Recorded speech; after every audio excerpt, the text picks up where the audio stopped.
Look at the high value, number one, that God places on repairing horizontal relationships. That's what's happening in verse 24.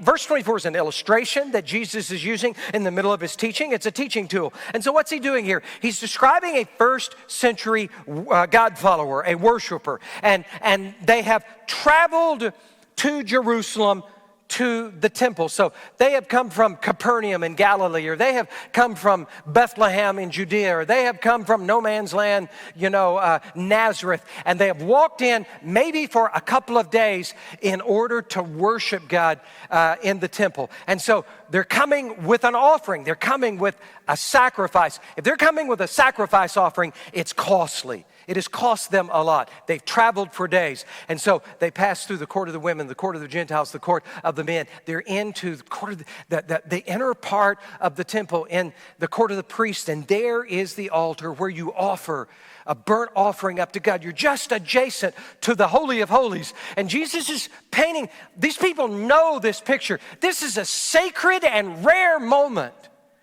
that I've queued up, and it's my turn, and I'm there, I'm in this sacred place, this sacred moment, and I'm doing this most sacred thing. I'm atoning for my sin. I'm seeking to be in God's presence. I'm offering him this sacrificial offering. And Jesus says, yeah, look, right in the middle of that, if you remember that you owe some relationship damage, if you own some relationship damage to somebody else, Jesus said, I'm telling you, stop.